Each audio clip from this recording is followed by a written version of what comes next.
Are you Gen Z and wondering if you should buy an investment property or a primary residence first? Stay tuned for this video, it'll give you the answer. Before we get into it, I want to actually explain what the difference between an investment and a primary residence is first. If you purchase an investment, this means you're gonna put a tenant in there and they're gonna be paying your mortgage and you're probably gonna get some cash flow from this property called residual income. If you purchase a mortgage and you decide to live in it as a primary residence, it's not considered an investment because you are the one that are actually going to be making that payment every single month. Now there's some key differences here, so stay tuned because I'm gonna explain it here in the details of the video. Welcome back to the channel. I'm Josh, a local real estate specialist here within Phoenix and Scottsdale, Arizona, and we're gonna get right into it. Me personally, I always recommend that you wanna buy your first investment property first, and hear me out on that because I always had the idea, or not even the idea, the goal of creating generational wealth and wealth for myself at a very early age. If that's not for you, then maybe buying a primary residence is going to be the best option for you first, but hear me out on this, okay? I started buying properties, at the age of 25. I bought my first 2-bedroom, 2-bath condo, which I still own today. I bought that for $200,000, and guess what's happened to that property? It's now worth $400,000. Guess who is paying for that mortgage? Not me, my tenant's paying for that mortgage. Guess how much I'm actually cash flowing a month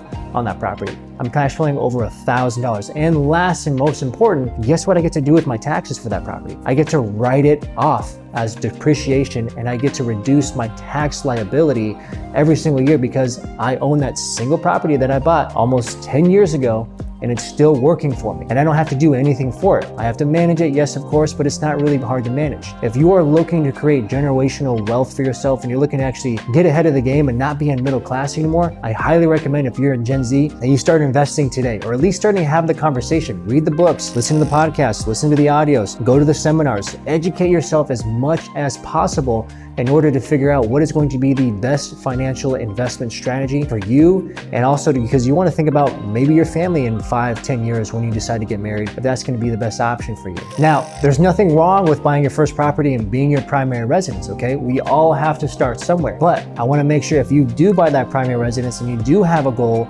of actually creating and establishing wealth, make sure you only stay in there for a year, maybe max 2 years, and then you want to put a tenant in there, and then you want to buy another one for 5% down, and we can show you how to do that. My team and I are educating all of our clients on actually how to do that and create generational wealth for themselves. And we're not buying one property. We have a strategy to buy several properties over the next 5 or 10 years. And this is something that's very, very key. And you want to have a trusted real estate professional like ourselves and my team and my brokerage to be by the side to actually do that for you. But again, just to make sure that we're clear on this, I recommend that you buy your investment property first, meaning that if you're living in an apartment now, buy the investment. You may consider it as a primary residence, but you're actually putting a tenant on there, and maybe some of that mortgage is going to be paid off by them. And then actually charging a little bit more, and you get a little bit of cash flow into your account as well. And if you're really looking to get dirty with the investment, buy a duplex, buy a triplex, or buy a fourplex. There's not that many here that are located within Arizona. Like, a lot of the ones that we see are older, sometimes not in the greatest areas within Phoenix. They are scattered throughout Scottsdale and some of the other cities. If you're in the Midwest, I know that you can go down streets of entire triplexes. I highly recommend to get into that one. And here's a cool thing, guys. You can live in one and you can have your tenants in the other. And if you have a triplex, you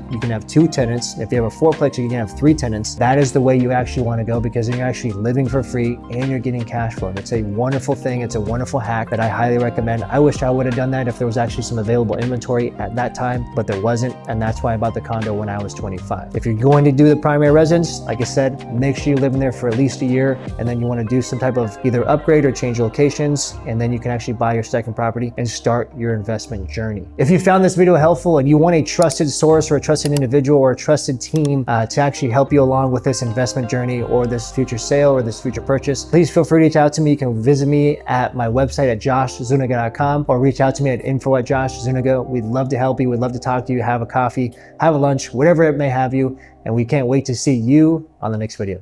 Take care.